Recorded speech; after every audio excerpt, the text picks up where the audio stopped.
Now, Kyle Busch, that guy, I don't know if they were cheering to encourage him or cheering because he wrecked. I am very confused right now where that commotion from the fans. First of all, may I say once again, Nashville had some rowdy fans, y'all.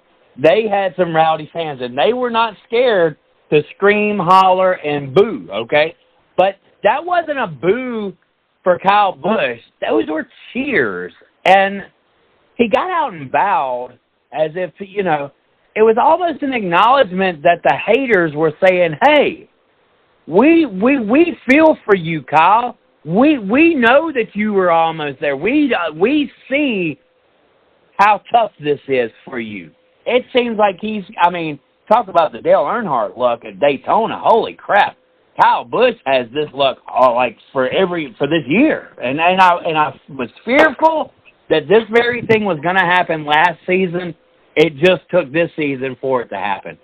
But what, Taz Taylor, as we get into our segments here tonight, what, Taz Taylor, do you take on the fans reacting to Kyle Busch that way? Was that nefarious? Was that a cheering him on? Where do the fans and Kyle Busch stand right now amongst likability? Is it to the point where people are really feeling sorry for him?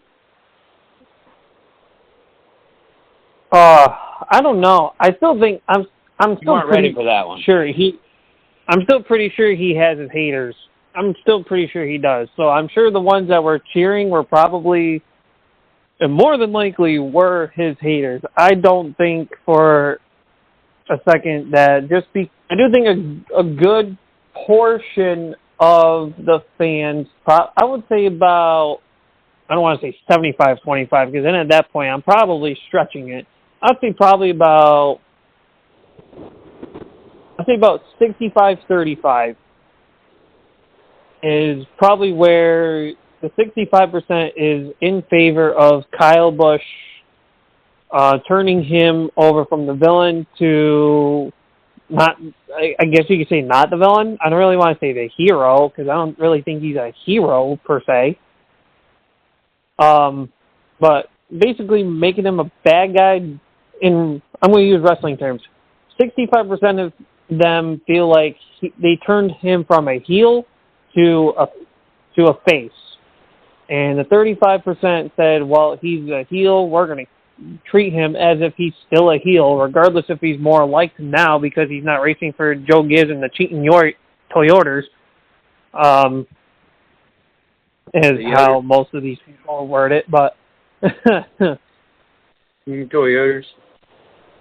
But I think the cheers for this one are probably more of his haters in this case.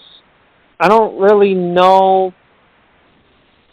I don't know if it was a cheer for his support or what, but mind you, I don't think Kyle Busch should have restarted in the 4th spot. In all honesty, and if he had not restarted in the 4th spot, that where he spun out probably would not have happened.